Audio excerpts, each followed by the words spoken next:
Bonjour à tous et bienvenue sur le podcast des établissements médico-sociaux, le podcast qui met en lumière le travail formidable réalisé par les acteurs du secteur. Je m'appelle Arnaud Chevalier et après avoir été directeur d'EHPAD pendant 8 ans, j'aide les établissements de santé à adopter les meilleures innovations pour simplifier et améliorer leur quotidien. J'ai créé ce podcast pour partager les belles expériences portées par des gens passionnés. Avant de commencer, si vous appréciez ce podcast, vous pouvez vous abonner pour ne rater aucun épisode et encore mieux, mettre une note 5 étoiles sur Apple Podcast et le partager à vos collègues. Sur ce, bon épisode. Bonjour à tous. Aujourd'hui, je discute avec Gwendoline Coulet, qui est directrice d'une résidence autonomie dans le sud de la France et qui est aussi membre de la FNADEPA. Et ensemble, on va parler des résidences autonomie qui sont souvent oubliées et qui sont pourtant un maillon essentiel des parcours d'accompagnement des personnes âgées. Donc, merci Gwendoline de participer à ce podcast. Et dans un premier temps, je te propose de te présenter et de nous expliquer ton parcours. Merci Arnaud, bonjour à tous. Merci de nous laisser de l'opportunité effectivement de parler des résidences autonomie qui sont souvent oubliées effectivement dans le paysage médico-social. Alors peut-être pour me présenter, je suis directrice de résidence autonomie depuis 8 ans dans la fonction publique territoriale. Je n'ai pas de diplôme de direction. Mon premier métier, c'était assistante de service social où j'ai rapidement piloté un service social spécialisé dans les personnes âgées au sein d'un CCAS d'une commune d'environ 55-60 000 habitants, où voilà, j'ai pu être confrontée à l'accès aux droits de ce public, la coordination des parcours. Sur cette commune, effectivement, j'ai vu la création des MAIA, des PTA, des DAC, de tout ce qui était le travail en réseau, la création d'une halte répit Alzheimer, la création d'un forum senior aussi. Et du coup, tout naturellement, j'ai passé le concours de cadre A dans la filière médico-sociale dans la fonction publique territoriale. Et comment j'arrive directrice de résidence autonomie, c'est que sur ce CCAS, à un moment donné, il a fallu un directeur pour leur foyer logement. Et effectivement, le seul cadre médico-social de la commune, c'était moi, et on m'a proposé de relever ce challenge. Donc, je l'ai relevé il y a à peu près 8 ans, où il fallait créer tous les outils de la loi de 2002. Et en fait, j'ai découvert des structures et aussi un management très particulier, source d'innovation, mais aussi source de polyvalence, parce qu'on encadre des équipes qui relèvent de la cuisine en passant par des techniciens. Et on essaye effectivement de donner un accueil de qualité, un projet individualisé aux résidents. Voilà, et puis après, donc on a tous connu la crise Covid. Moi, j'en étais à la fin de mon projet d'établissement sur cette structure et j'ai eu besoin de changer d'établissement et je suis allée vers une résidence autonomie d'une intercommunalité, donc plus petite, de 32 000 habitants, sur un établissement de 53 places, mais de la façon dont je travaille, j'aime bien dire ça comme ça, la porte ouverte. C'est aussi sur le côté humain d'avoir plus de relations avec nos résidents. C'est important qu'on ne soit pas sur des grosses structures. Et du coup, je suis directrice de cet établissement depuis 2 ans et demi maintenant. Comme j'ai toujours fait partie, depuis que je suis assistante sociale, de comité de réflexion éthique, effectivement, quand je suis devenue directrice, tout naturellement, je me suis tournée vers le réseau de la FNADEPA. Et du coup, je me suis impliquée dans ce réseau au niveau de la FNADEPA VAR dans un premier temps. Et puis après, quand on nous a laissé l'opportunité de travailler sur une commission résidence autonomie au sein de la FNADEPA nationale, c'est ce qui fait qu'aujourd'hui, je suis présente avec vous, puisqu'on a contribué, la FNADEPA VAR a contribué à l'élaboration de ce plaidoyer. J'anime effectivement la coopération de directeurs sur notre FNADEPA locale. Et du coup, j'ai aussi intégré le bureau national sur proposition de Jean-Pierre Rizot pour défendre ces établissements et surtout ne pas les oublier et les inscrire dans le paysage médico-social et surtout de la FNADEPA également. Super, c'est un beau parcours et ce qui est intéressant, c'est que du coup, tu es sur un parcours vraiment résidence autonomie. C'est ta spécialité. Oui, je suis même sur un parcours, on va dire, le parcours de la personne âgée. Peut-être qu'un jour je Ouais, serai voilà. directrice d'EHPAD, j'en sais rien.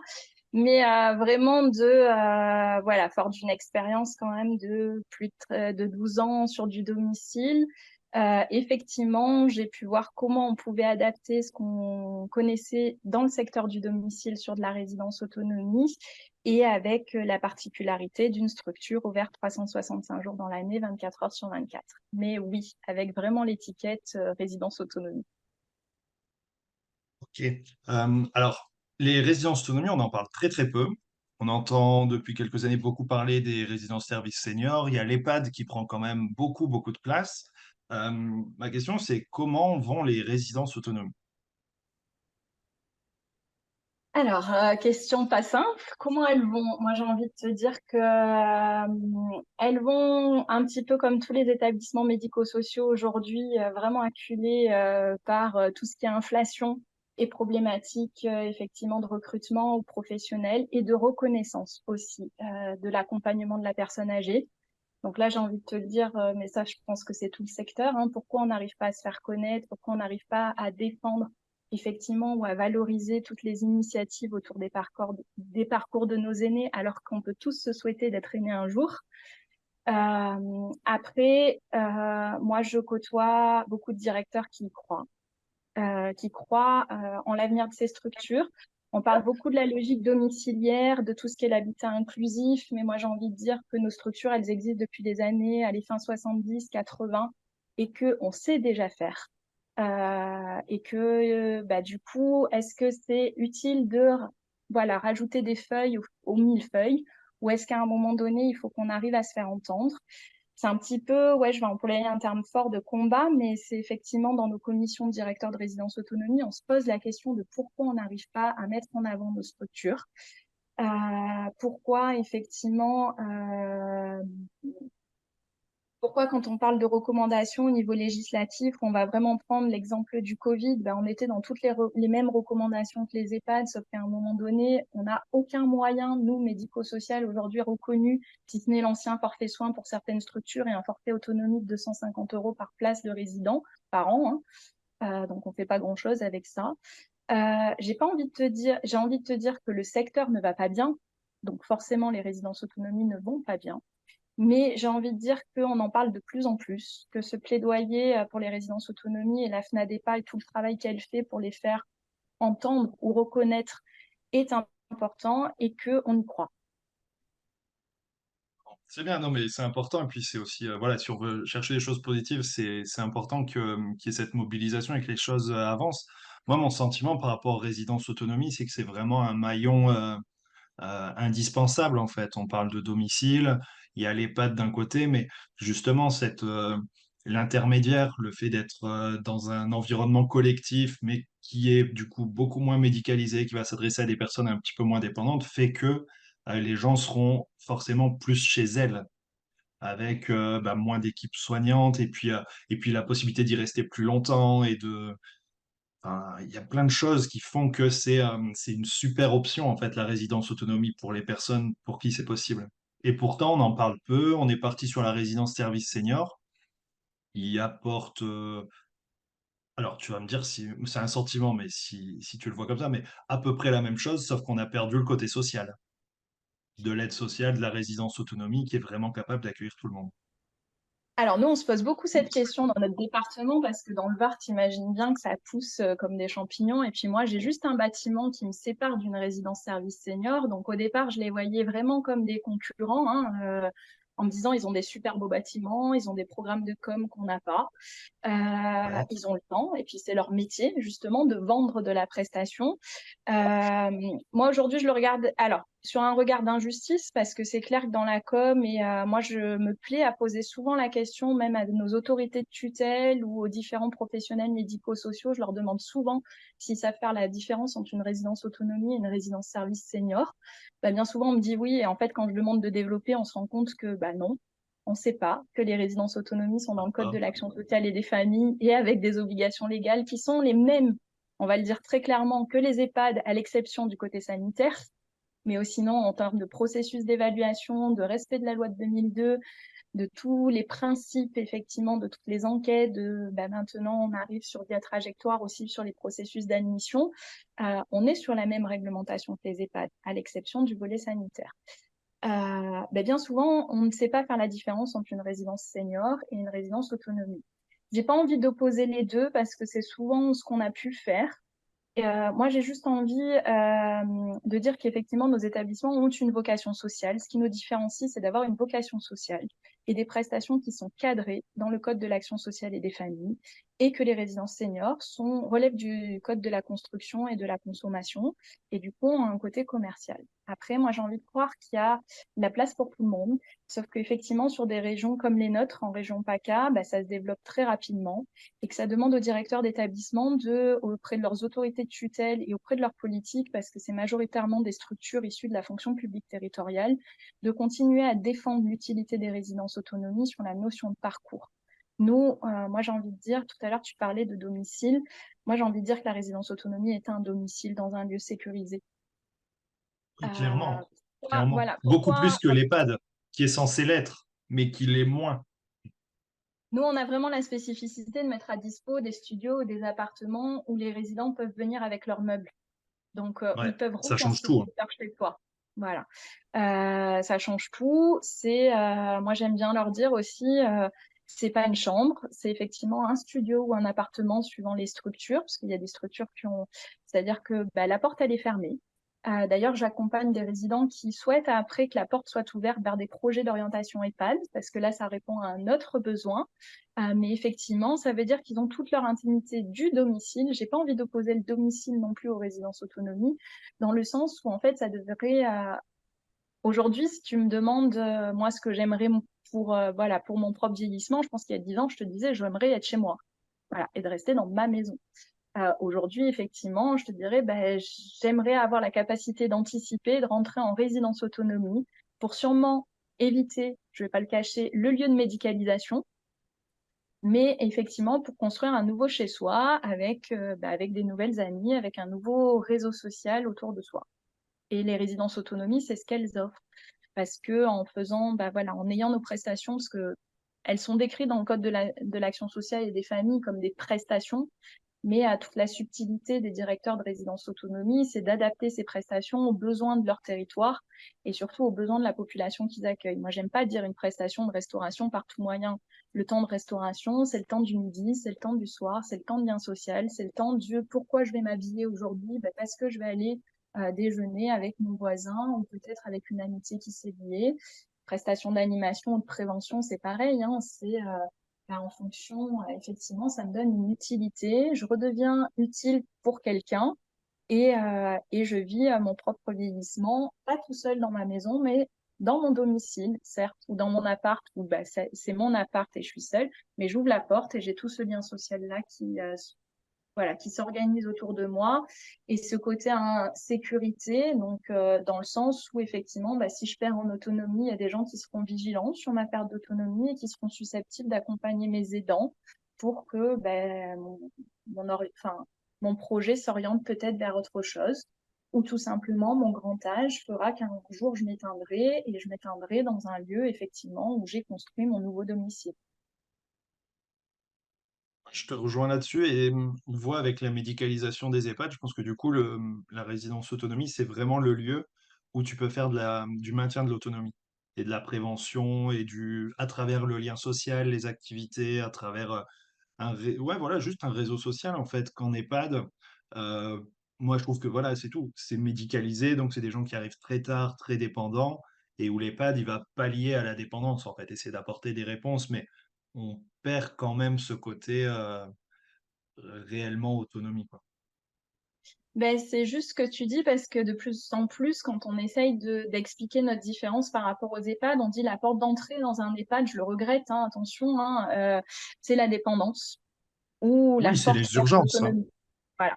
Mm. Nous, on va le dire, mais c'est ce qui fait aussi des fois, ce qui nous met en difficulté, directeur de résidence autonomie, c'est oui, préserver l'autonomie, mais qu'est-ce que ça veut dire? Moi, j'aime bien faire cet exemple-là. Mon résident le plus jeune, il a 60 ans. La résidente aujourd'hui la plus âgée, elle a 97 ans. J'avais 2 centenaires l'année dernière qui nous ont quittés. Mais j'ai près de 40 ans d'âge différents dans la même structure, sur une structure de 53 places. Donc, ça veut dire qu'entre guillemets, mes prestations, elles doivent s'adapter aussi bien à un public, entre guillemets, qui est jeune, de 60 ans, qu'un public qui a 97 ans. Moi, j'ai quand même plus de 20 résidents qui ont plus de 88 ans. Donc, j'ai aussi une forte population de grand âge. Et là, on n'est pas sur les mêmes problématiques. Donc, j'ai même envie de dire qu'on fait de l'intergé sur nos différentes prestations et sur notre lieu de vivre ensemble, parce qu'effectivement, les plus jeunes de 60-65 ans peuvent être aussi le nouveau réseau de ceux qui ont 97 ans. Par exemple, j'ai un centre commercial à côté, ben, c'est ceux qui sont plus jeunes, entre guillemets, qui vont chercher les cigarettes, qui vont chercher une boisson pour le résident le plus âgé. Et en même temps, j'ai envie de te dire que sur le maintien de l'autonomie, c'est pas forcément mes profils. Alors je le dis comme ça, j'aime pas forcément le terme, mais ce sont pas forcément mes résidents les plus âgés qui nous posent entre guillemets des difficultés d'accompagnement sur le maintien de l'autonomie. Forcément, si on accueille du public jeune, ça veut dire que y a eu un parcours très fragilisé, soit un parcours d'hôpital psychiatrique avant, soit un parcours d'ESAT, soit même j'aime bien prendre le projet de Madame M, si tu me le permets, une dame qui arrive sur notre établissement à 62 ans et qui venait me demander à quelle heure elle devait se lever, qui me demandait à quelle heure et parce que il y avait une petite déficience intellectuelle qu'elle avait toujours vécue avec ses parents. Ses parents étant décédés, elle s'est retrouvée seule dans un logement où elle n'avait pas eu l'autonomie d'un adulte. C'est-à-dire ne serait-ce que voilà, de savoir à quelle heure je vais me lever, de savoir à quelle heure je vais me laver. Et du coup, par contre, complètement autonome physiquement, sans aucune problématique de santé.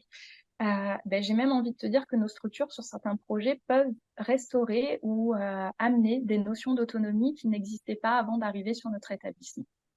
On va prendre aussi le projet de personnes jeunes qui sortent souvent d'établissements, de cliniques, de séjours psy suite à une forte dépression ou un accident de la vie, ou avec des revenus modestes, ils ont dû laisser leur appartement parce qu'ils sont restés hospitalisés pendant plus de 2 ans et qu'à un moment donné, l'hospitalisation n'est pas une fin en soi, qui sont assez jeunes et qui ne relèvent pas des EHPAD et qui sont complètement autonomes physiquement.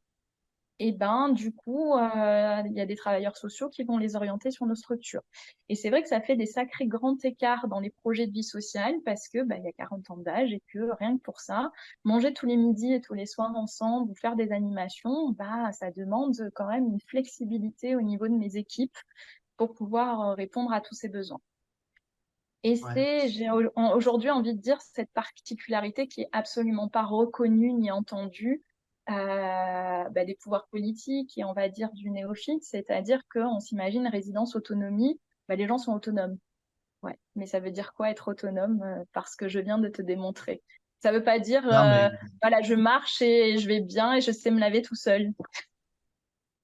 Non, mais c'est clair. J'ai travaillé récemment, j'étais en lien avec une résidence autonomie et je le voyais, c'est le côté où, OK, d'un point de vue médical, les gens sont valides. Par contre, ça amène énormément de travail au niveau de l'accompagnement et sur l'aspect vraiment social, en fait, hein.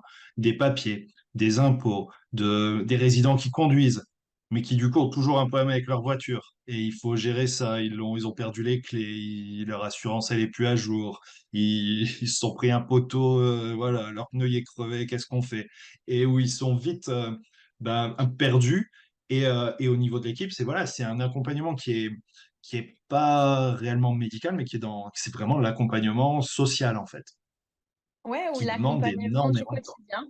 Voilà, Ouais, c'est l'accompagnement, ça. j'aime bien dire du quotidien. C'est-à-dire tu sais, une de nos plus grandes tâches, je pense que c'est de réinitialiser les téléphones ou de. Alors maintenant, on a des stratégies, hein, on note tous les codes PUC de nos résidents, mais voilà, ou enfin voilà, d'être la lecture d'un courrier, d'être les yeux pour certains. Voilà, où j'ai envie de te dire qu'aujourd'hui, il y a tout ce qui est la dématérialisation des rendez-vous médicaux, tout ça, et que moi, j'ai vraiment envie de dire que la résidente qui a 97 ans, elle communique avec moi par mail de sa chambre.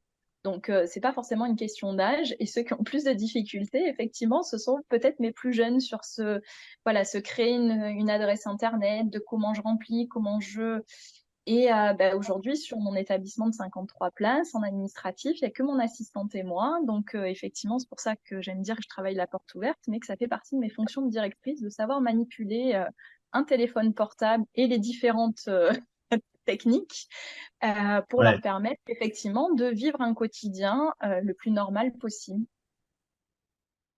non, c'est clair. Et là où, si on revient sur l'aspect on va dire un peu macro, c'est pas santé publique, mais presque. C'est-à-dire que réellement, c'est un maillon de la chaîne qui est indispensable pour accompagner correctement, dignement, toute une partie de population, de personnes qui ont ce besoin spécifique-là, qui n'ont pas besoin d'EHPAD, qui peuvent pas rester seules chez elles et qui ont besoin. Alors, du coup, pour aller du coup, sur notre sujet, est-ce que tu peux nous en dire plus sur le plaidoyer, sur la commission à laquelle tu as participé? En gros, qu'est-ce qu'il faut qu'on fasse pour soutenir, pour améliorer les résidences autonomiques? Ok. Alors, je vais me faire écho d'un travail de 15 directeurs, parce que, en fait, si je me trompe pas, la FNADEPA, ben, justement, fort des premiers confinements du Covid, s'est rendu compte qu'il y avait une forte demande des directeurs de résidence autonomie, parce qu'à un moment donné, on s'est retrouvé à appliquer les mêmes dispositifs qu'en EHPAD sans avoir le côté sanitaire, hein. Enfin, moi, je me rappelle d'une recommandation de créer un couloir spécifique au Covid alors que les gens étaient chez eux. Donc, j'allais pas les déloger pour pouvoir permettre de répondre à cette obligation. Donc, il y a eu des fortes demandes de directeurs de résidence autonomie qui sont montées au niveau de la FNADEPA et de la responsable réseau, donc à l'époque Déborah, avec Annabelle, la directrice, se sont dit on va créer une commission de directeurs de résidence autonomie pour faire remonter vraiment les éléments de terrain et pour apporter ces éléments à la CNSA, au ministère, d'éléments concrets de terrain. Donc, on est parti, si je ne me trompe pas, en septembre 2021 avec une réunion où au départ, on s'est dit, allez, on met un petit peu tout au centre de la table.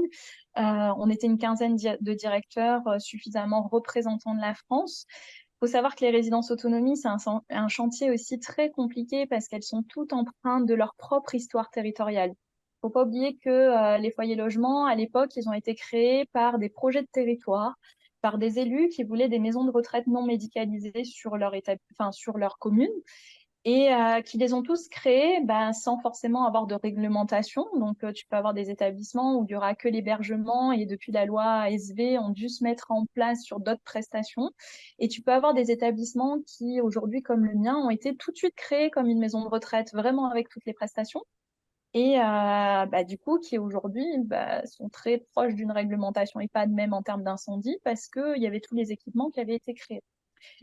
Donc en fait, quand on s'est mis autour de la table, on s'est dit waouh, le chantier il est super vaste parce que même sur un territoire avec les mêmes tutelles, on fonctionne tous de façon différente.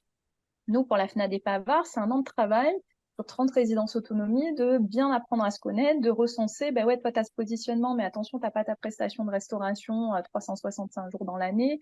Toi, tu as tant de personnel, mais effectivement, tu as surcoût en interne.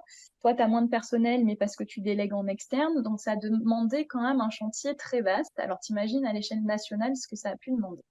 Par contre, on s'est tous retrouvés sur des questions communes qui étaient nos établissements ne sont pas connus. La polyvalence des directeurs n'est pas reconnue par les autorités de tutelle. Et elles sont des fois pas connues par nos propres élus, hein. Enfin voilà, je vais pas parler au niveau national, je vais vraiment parler aussi au niveau local. La loi SV, la reconnaissance, la transformation entre guillemets de foyer logement en résidence autonomie n'est pas connue de tout le monde. Et on est arrivé avec des sujets, ouais, en fait, ou en parallèle de ce qui est sorti sur l'habitat inclusif, sur le domicile intermédiaire, en se disant, mais en fait, ça existe déjà, puisque c'est nous. Enfin, je vais le dire comme ça, mais on sait faire. Donc, comment on peut travailler pour effectivement donner un outil au pouvoir public et aux directeurs de résidence autonomie, parce que c'est aussi un outil pour les directeurs de résidence autonomie, de faire reconnaître nos structures et de proposer des mesures qui demandent pas forcément beaucoup de moyens, qui demandent juste de reconnaître nos établissements. Voilà. Après, on parlera effectivement du courage qu'il faut pour une loi grand âge, mais déjà de ne pas nous oublier dans les prérogatives où on s'est aperçu, par exemple, quand la loi ASV elle est passée, sur ne serait-ce que la déduction des impôts, il y a un vide juridique, on ne sait pas. Voilà, est-ce que nos établissements sont déductibles des impôts ou pas? Bon, le service juridique te dira non, sauf que moi j'ai des directeurs qui le font, donc suivant les centres des impôts, et une espèce aussi de créer une équité à l'échelle du territoire sur cette reconnaissance-là. Et du coup, forcément, on était dans défendre nos établissements. C'est l'idée d'un plaidoyer qui est arrivé. Alors, c'est un document, comme c'est très divers et varié, les résidences autonomie en France, qui a pris plus de 18 ans, 18 ans, n'importe quoi, non, 18 mois, pardon, 18 mois de travail. parce que effectivement, ce sont aussi des directeurs qui se sont engagés, au vu de la polyvalence de toutes leurs tâches, qui se sont aussi engagés à faire remonter les informations au niveau de la FNADEPA. Je sais que certains d'entre nous, comme Anne, dans le Maine-et-Loire, ont aussi organisé des groupes de travail avec les directeurs en local. Nous, ce qu'on a fait dans le Var, et notamment une partie de la définition des résidences autonomie qui est proposée, et fort de ce travail, moi, c'est une commission de 17 directeurs de résidences autonomie dans le Var. Donc, du coup, on a fait remonter tout ça au national. Déborah, puis après Jennifer, ont fait un travail de tout concentrer, un petit peu toutes les idées, parce que l'idée, c'était de faire un consensus qui conviendra à tout le monde. Et on en arrive à l'élaboration de ce document au mois de mai, dont on peut être très fier. Donc, ce document, il prône 4 axes, effectivement, sur la reconnaissance de nos établissements, avec 17 propositions, dont certaines, comme je te l'ai dit, ne sont que peut-être reconnaître des oublis qui ont été faits dans les changements législatifs. Voilà.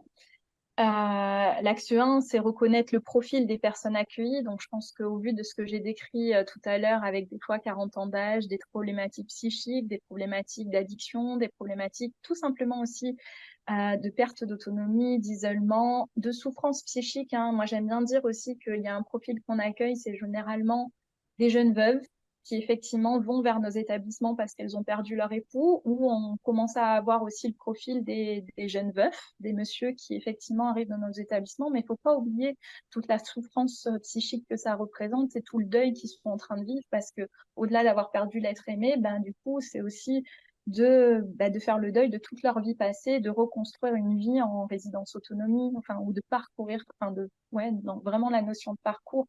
Et cette souffrance psychique, c'est pas des psychologues qui l'accueillent sur la résidence autonomie, ce sont nos agents polyvalents de restauration, notre animateur, notre agent d'accueil, ou même la direction qui accueille ça et qui n'est pas forcément formée. Alors, ça ne veut pas dire qu'on ne veut pas se former, c'est toujours pareil, hein, c'est d'avoir la reconnaissance de ces métiers et de la polyvalence. Moi, je sais que j'ai fait le choix qui n'est pas forcément partagé par tous les directeurs, mais de mettre que la mission première de tout agent sur mon établissement, c'est de favoriser le lien social. Même quand on est cuisinier, entre guillemets, enfermé dans sa cuisine, sa mission première, c'est de favoriser le lien social. Parce que ce qu'il va y avoir dans l'assiette, si c'est pas bon, effectivement, ça va dégager des discussions à table. Et si c'est très bon, ça va faire que renforcer le travail de la direction et de montrer aussi tout l'attachement où un cuisinier, il soit s'adapter en commission menu aux recommandations que font les résidents et aux besoins que font les résidents, enfin, ou qu'expriment les résidents. Donc, le premier axe, il est vraiment sur reconnaître le profil des publics qu'on accueille et effectivement, voilà, recruter ou former le personnel, mais c'est déjà reconnaître effectivement la polyvalence de ces professionnels-là. Et j'aime bien te dire, par exemple, comme comme les primes grand âge, hein, alors je vais pas avoir le nom là tout de suite, pourtant elle fait forcément débat, mais les personnels des résidences autonomies ne l'ont pas eu, alors que Ouais, ils sont comptés au quotidien de la même façon. Donc aujourd'hui, par exemple, sur la fonction publique, tu as le CTI qui se met en place, mais que sur les professions d'animateur ou de coordinateur, sauf que quand tu as des autorités de tutelle qui ne te reconnaissent pas ce temps-là, comment tu valorises effectivement toutes ces professions techniques, mais qui sont d'abord humaines en termes ouais, c'est sûr. d'autonomie. Si ton cuisinier à qui tu demandes de faire du lien et qui va avoir un rôle comme ça dans la vie de l'établissement, ouais, enfin, c'est honteux d'apporter une enfin, c'est bien d'apporter une valorisation, mais si tu peux pas valoriser tout le monde, c'est terrible en fait. Moi aujourd'hui, voilà, en étant cadre médico-social, j'ai le droit au CTI. Aujourd'hui, je fais le choix de ne pas le prendre parce qu'il y aurait que moi qui aurais le droit et l'animateur sur ma structure, alors qu'on est 13 et qu'on est 13 à faire le même métier de base au départ, qui est de favoriser le lien social sur notre établissement. Donc après, attention, hein, ça c'est un discours engagé que je porte, on va dire peut-être individuellement, mais c'est aussi toute cette problématique effectivement des pouvoirs publics de laisser les directeurs dans ces méandres et dans ces vagues un petit peu et d'opposition, c'est-à-dire que vous n'êtes pas un EHPAD, donc vous n'avez pas le droit à ces primes-là. Sauf que si vous étiez service à domicile, vous y aurez le droit. Si vous étiez sur des professions sociales, vous y aurez le droit. Et c'est de recantonner notre personnel à des filières spécifiquement techniques, alors qu'ils font de l'humain avant de faire de la technique. Et Ouais. que la technique Non, n'est c'est qu'un terrible. moyen pour faire de l'humain correctement. Voilà. Donc forcément, on bascule sur l'axe 2 qui a viabilisé le modèle économique. Hein. Pour reconnaître ces primes, pour reconnaître tout ça, il nous faut des moyens. Donc aujourd'hui, effectivement, tu as des recommandations comme élargir le montant du forfait autonomie. Moi, j'aime bien dire que l'habitat intermédiaire, je crois, alors sauf erreur de ma part, mais c'est 3 000 euros par place, entre guillemets. Nous, en tout cas, sur le département où je suis, c'est 250 euros par place et par an. Donc, qu'est-ce que tu fais avec ça? C'est même pas un quart du financement de ton temps d'animateur sur ton établissement. Donc, heureusement que les résidences autonomie ont leurs propres ressources internes, entre guillemets, ou leur propre stratégie, hein, on va dire ça comme ça, pour pouvoir favoriser ce temps-là. Et effectivement, moi, c'est ce que je te disais, le cuisinier, quand il finit à 14 heures, s'il lui reste une demi-heure, il va aller en salle d'animation, il va discuter des repas avec les résidents. Mais ça, c'est des choses que tu as inscrites dans ton projet d'établissement et que tu portes. Voilà. Qu'est-ce qu'on disait? Voilà, c'était rouvrir le forfait soins aussi aux résidences autonomie. Alors, moi, dans le département où je suis, c'est un forfait qui n'a jamais été créé. Je pense qu'il faudrait, enfin, on pense, hein, au niveau de cette commission, qu'il faudrait changer la dénomination justement pour ne pas confondre et pour ne pas glisser sur le modèle EHPAD, parce qu'il n'est pas question d'avoir des infirmiers. La richesse d'une résidence autonomie aussi, c'est qu'on est dans le cadre des dispositifs du domicile, c'est-à-dire que le résident a le propre choix et le libre choix de ses praticiens, mais qui complexifie le travail sur de la résidence autonomie. Moi, j'aime bien dire aussi, moi, je travaille avec 9 médecins libéraux, 7 cabinets infirmiers, un SIAD. Donc, en termes de coordination, on ne peut plus nous dire aujourd'hui qu'on ne fait pas de la coordination médico-sociale. C'est pas possible. Et ça devient vraiment, moi, si tu veux, ça me fait vraiment très mal aux oreilles et c'est ce qui me met en colère. C'est-à-dire qu'à un moment donné, nous sommes des lieux de coordination du maintien à domicile puisque nos résidents, comme on l'a démontré avant, ont des critères de fragilité qu'il faut pouvoir, pour pouvoir correctement les accompagner, pouvoir coordonner.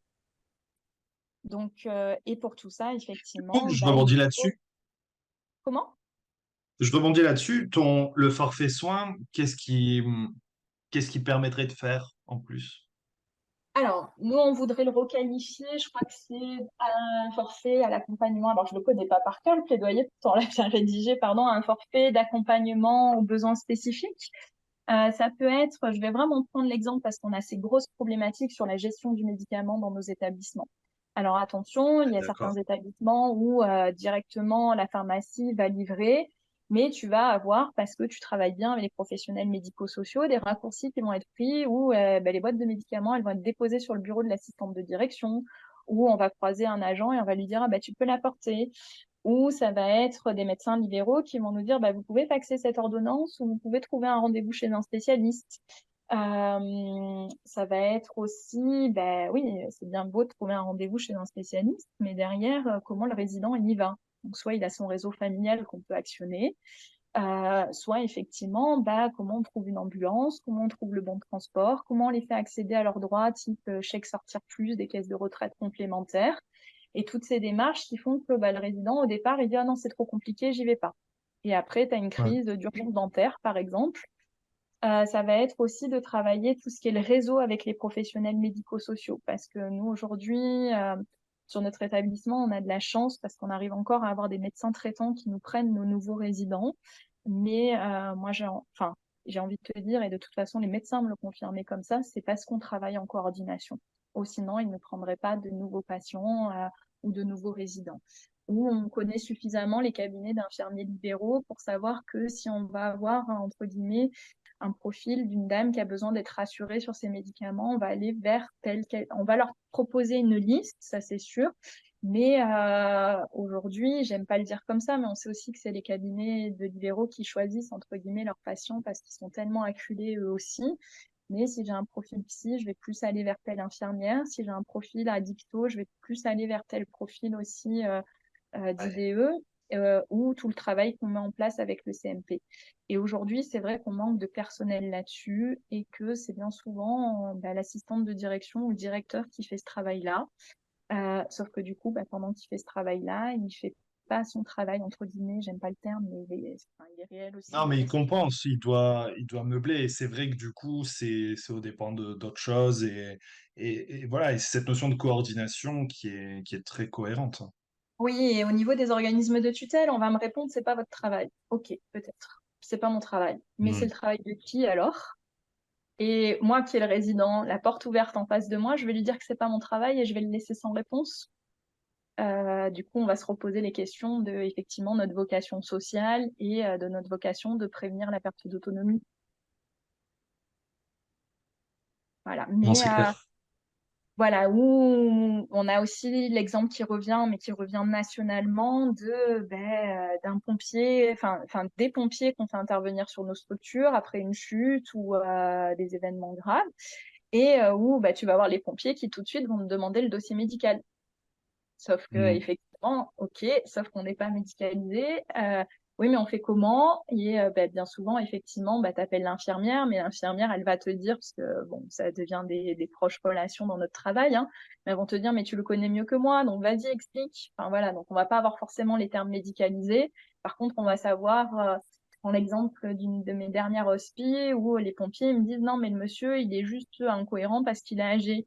Et là, on dit non, non, on connaît très bien ce monsieur. Pour nous, alors j'en sais rien, je suis pas docteur, mais il y avait une suspicion d'AVC parce qu'il avait des propos vraiment incohérents, des repères spatio-temporels qui étaient perdus, alors que c'est un monsieur que, enfin voilà, la veille, on pouvait discuter des urgences climatiques et de tout ce qui se passait. Donc effectivement, ou généralement, quand on peut appeler aussi les pompiers, c'est parce que mon personnel de restauration me met en alerte.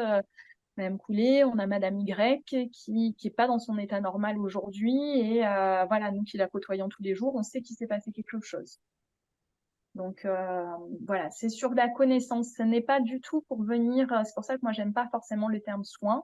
C'est pas pour venir faire du soin au titre de ce qui est fait en EHPAD, pas pour prendre la place des Non. libéraux, mais pour répondre peut-être, ne serait-ce que déjà aussi à un besoin d'urgence, parce que quand tu as quelqu'un, ça peut arriver, qui vomit, voilà, et que tu sais que le passage infirmier, il est que le soir, et que la dame, elle a du mal, qu'elle a besoin d'aide pour s'habiller, parce qu'elle a une perte de motricité physique dans ses membres, tu vas la laisser dans son vomi ou tu vas le faire. Mm. Et Non, voilà, c'est moi, clair. ça m'est souvent opposé, c'est pas votre travail.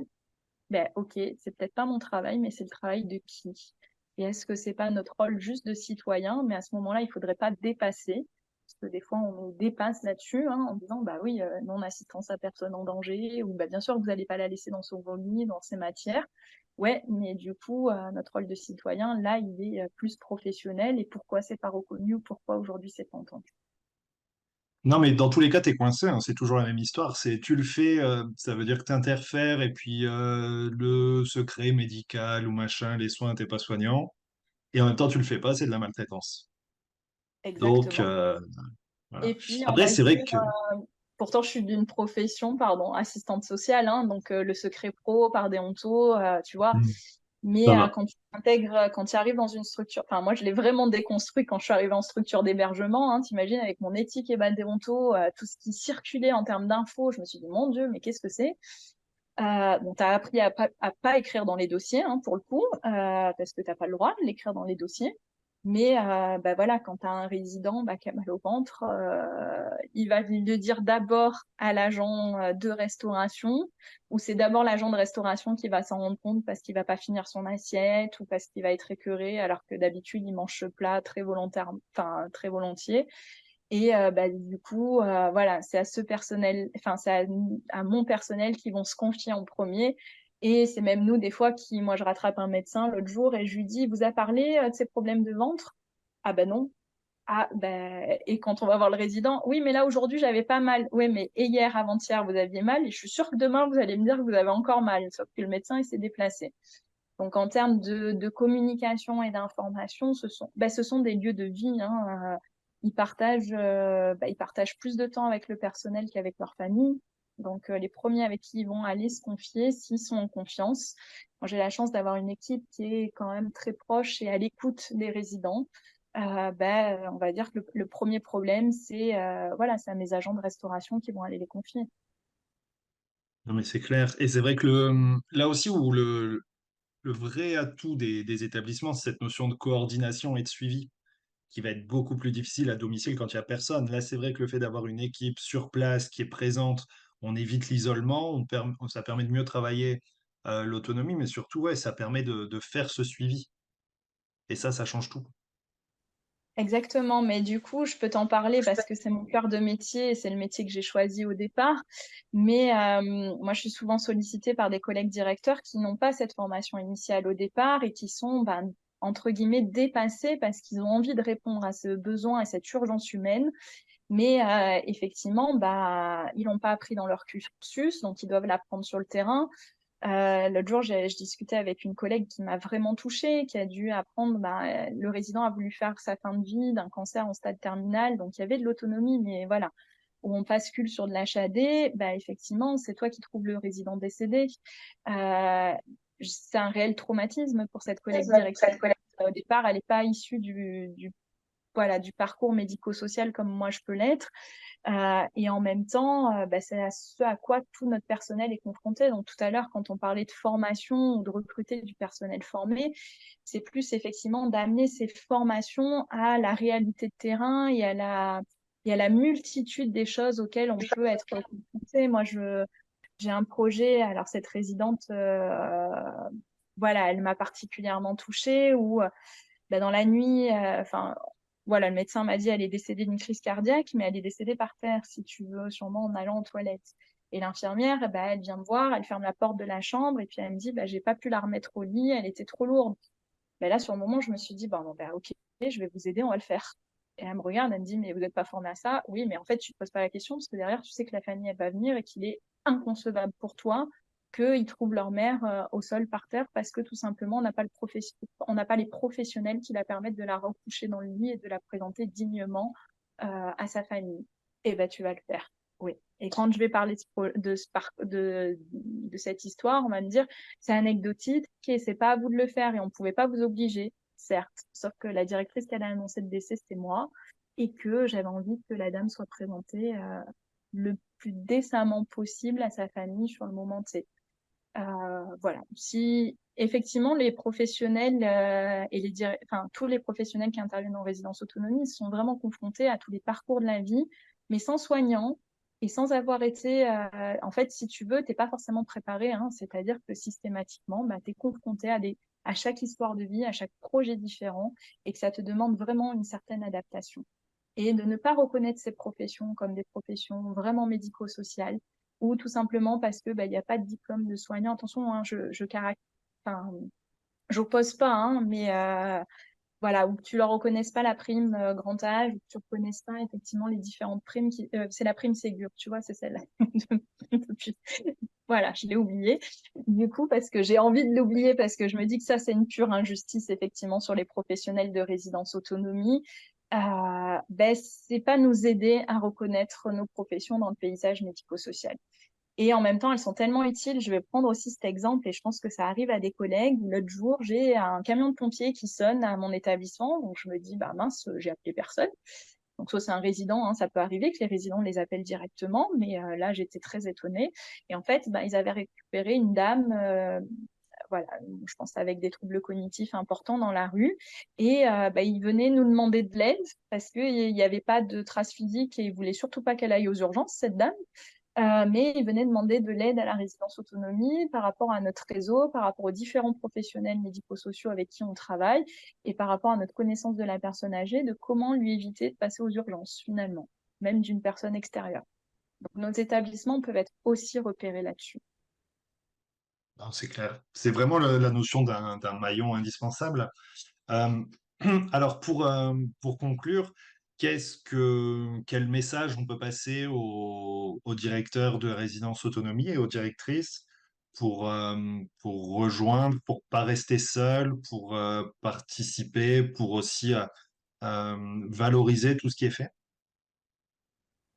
Alors, quel message? Bon, ça va être un message militant et pro FNADEPA, hein, du coup, mais effectivement, moi, j'ai fait partie de plusieurs fédérations et la FNADEPA est la fédération qui, aujourd'hui, milite et fait en sorte de ne jamais oublier les résidences autonomie. Donc, je crois qu'il n'y a pas un discours de Jean-Pierre Rizot ou d'Annabelle, donc la directrice, que quand elle cite effectivement les EHPAD, le secteur du domicile, elle ne cite pas les résidences autonomie. Moi, j'ai envie de dire que la force des résidences autonomie et des directeurs, c'est de travailler en réseau. Parce que effectivement, quand il y a la polyvalence Moi, j'aime bien dire que j'invente rien. Je m'appuie sur les expériences de mes collègues et sur le partage avec mes collègues qui font que, ah, ben, toi, tu as testé ça. Ou là, par exemple, on a notre BP 2024. Tu l'as bien compris que moi, j'étais pas gestionnaire à la base. Ben, effectivement, je vais m'appuyer sur mes collègues qui ont cette formation financière sur ben, m'aider à mieux dormir la nuit parce que je serai probablement déficitaire cette année parce qu'au vu de l'inflation, à un moment donné, on fait pas de miracle et on n'a pas envie de baisser la qualité des prestations qu'on rend aux résidents. C'est vraiment de s'ouvrir sur un travail en réseau et c'est ce qui va faire aussi en sorte qu'on sera, je vais envie de le dire comme ça, plus fort au niveau des autorités de tutelle. Nous, on le voit au niveau de la FNADEPA VAR. Depuis qu'on a monté cette commission de directeurs de résidence autonomie, qu'on échange sur nos taux directeurs, qu'on échange sur nos CPOM, qu'on échange, eh ben, on sent, alors on ne cherche pas à mettre à défaut notre autorité de tutelle, mais comme on a tous le même discours, ou en tout cas on le partage, c'est-à-dire que là on a eu entre guillemets des rendez-vous individuels auprès de notre autorité de tutelle, le fait de pouvoir échanger en commission, de dire bah moi on m'a posé cette question, comment tu as répondu ou comment tu réponds, moi on m'a mis en difficulté sur le circuit du médicament, moi on m'a mis en difficulté parce que j'ai un temps de coordination qui ne peut pas être reconnu. Et ben du coup, ça permet ouais, de se sentir moins seul parce que je pense que les directeurs de résidence autonomie sont, même s'ils ont des équipes avec qui ils travaillent, sont aussi assez seuls dans le fonctionnement. Moi, qui discute beaucoup avec des collègues aussi qui sont directeurs de service de SMS, ben voilà, c'est un établissement qui est ouvert 365 jours dans l'année. Donc même si tu es en vacances, ben, tu as quand même un peu cette épée de Damoclès comme les directeurs d'EHPAD. Ouais, le travail en réseau pour moi est l'élément déterminant. Et moi, j'ai envie de dire que aujourd'hui, grâce à ce travail du plaidoyer, alors peut-être que je le mesure qu'à mon échelle, mais en tout cas, ben, ne serait-ce que le podcast d'aujourd'hui amène à On ce qu'on se espère. questionne, voilà, sur les résidences autonomie, amène à ce qu'on se pose la question, quelle est la différence entre une résidence autonomie et une résidence senior? Est-ce que j'aurais envie d'aller vivre en résidence autonomie? Et moi, je vais aller plus loin. Sur la FNADE Pavard, là, on est en train de monter un colloque ouvert à tout le monde, en partenariat avec une caisse de retraite Malakoff Humaniste, qui va inviter ces retraités à découvrir ce que c'est une résidence autonomie. On va présenter ce plaidoyer et en fait, on a beaucoup réfléchi d'ouvrir un colloque pro, de comment on mettait en avant les résidences autonomie et puis on s'est juste dit, une résidence autonomie, c'est pour tout le monde et pour pouvoir se projeter. Moi, j'ai envie de te dire que si mes collègues professionnels pouvaient se projeter d'anticiper leur vieillissement en ayant envie d'aller sur ces structures, ça serait une chose. Et peut-être pour conclure, ce que j'ai oublié de te dire pendant ce podcast, c'est aussi des structures bien ouvertes sur l'extérieur. Là, on est en pleine canicule. Et on est beaucoup de collègues et je pense que c'est fait à l'échelle nationale parce que sur LinkedIn, j'ai vu qu'il y avait des directeurs qui communiquaient là-dessus aussi. On ouvre nos structures parce qu'on a un espace climatisé aux seniors qui habitent juste à côté. On est beaucoup de structures à ouvrir sur l'extérieur, comme ce qu'on a valorisé des tiers-lieux en EHPAD, hein, mais ça se faisait déjà en résidence autonomie, c'est-à-dire que nos services de restauration ou par le biais du forfait autonomie, on nous demande d'ouvrir tous nos temps de prévention de la perte d'autonomie sur nos structures. Et là, ça se confirme de plus en plus pendant la période caniculaire, parce que nous, dans le Var, effectivement, bah, c'est comme ça aussi qu'on arrive à amener des nouveaux seniors sur nos établissements. Et je te dis que le projet il est formidable quand tu es venu d'abord en personne extérieure et qu'après, tu as envie de confirmer ton projet et de solliciter la direction en disant bah, ça y est, je suis prêt, là, c'est le projet d'un monsieur. J'en suis à 4 projets comme ça qui me dit ah ben Madame Coulet, d'ici la fin de l'année, ben, c'est bon, je vais passer le cap. Et c'est un monsieur qui est venu après le Covid, suite au décès de sa femme, venir manger au restaurant une fois par semaine et aux activités gym. Et si j'avais envie de conclure, voilà, c'est vraiment des projets ouverts sur l'extérieur et les directeurs doivent prendre le temps de cette ouverture. Parce que j'ai souvent des collègues qui me disent ouais, mais venir sur une réunion de réseau, c'est compliqué de se prendre ce temps-là. Après, tu fais le choix de le prendre ce temps-là, et puis derrière, quand tu t'aperçois que tu gagnes du temps parce que tu as ton collègue qui a fait le plan bleu et qui va te le donner, que tu as juste à l'adapter avec les éléments de ta structure, quand tu as un collègue qui a fait ses protocoles d'hygiène, bah, qui va te les partager. Nous, c'est ce qu'on essaye d'initier entre nos 17 directeurs du Var. Ben, finalement, tu gagnes vraiment du temps sur le travail et tu ne peux que améliorer finalement les pratiques. Alors, c'est cool. C'est bien. On finit sur une note positive. Et c'est vrai qu'il faut vraiment, voilà, c'est défendre, mais défendre, c'est pas le bon terme, mais c'est soutenir les résidences autonomie parce que, encore une fois, je pense que c'est un maillon indispensable, un peu parfois laissés de côté parce que, mais c'est la même problématique que les EHPAD, je pense, mais en pire parce que moins d'équipes, moins de moyens. Donc déjà, les EHPAD ils sont repliés un peu sur eux-mêmes en train d'essayer de faire de leur mieux. Et pour les résidences autonomie, c'est encore plus parce que, comme tu l'as dit, le directeur, la directrice se retrouvent dans un rôle encore plus polyvalent à devoir tout gérer de A à Z.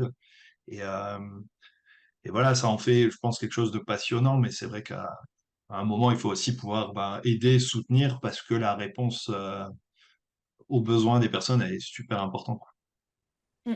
Exactement. Voilà. Après, voilà, il y a tout ce qui est lié à la problématique. J'ai pas envie d'avoir un discours idéaliste, hein, que mes collègues ne croient pas. Mais voilà, moi j'ai envie d'y croire parce que pour moi, c'est en tout cas dans la structure dans laquelle j'aimerais vieillir et que j'aimerais me projeter et que j'aimerais que la plupart des personnes puissent se projeter effectivement aussi, avec ou pas de basculer effectivement sur une structure médicalisée. Mais ça n'empêche pas qu'aujourd'hui, on a une réelle problématique de la reconnaissance du grand âge et de cette inflation qui est en train de nous couper tout cet oxygène malgré toutes les bonnes énergies qu'on pourrait avoir. Voilà, j'ai encore eu un directeur la semaine dernière qui me dit, mais ouais, mais on va pas faire de miracle. Ouais, je sais. Mais on va tous accepter à un moment donné d'être déficitaires. C'est peut-être ce qu'il va falloir qu'on fasse. Qu'on va peut-être devoir accepter effectivement que nos politiques nous disent on va enlever la résidence autonomie parce qu'il y a suffisamment de résidences seniors sur notre territoire et que nous, ça coûte trop cher au niveau communal de soutenir vos établissements. Mais ça, j'ai envie de te dire que c'est pas forcément de la responsabilité des directeurs. Enfin, c'est pas de la responsabilité des directeurs, c'est de la responsabilité de la France et de ce qu'elle a envie pour son vieillissement. Très, très C'est ça, idéaliste comme discours, hein, toujours. mais j'ai envie de te dire, il y a des problématiques qui sont les nôtres et dont on est responsable. Donc, la vie quotidienne sur nos établissements, ça, oui, on en est responsable. Il y a des problématiques qui sont de l'ordre de où il faut qu'on laisse aussi et de pouvoir la partager entre directeurs.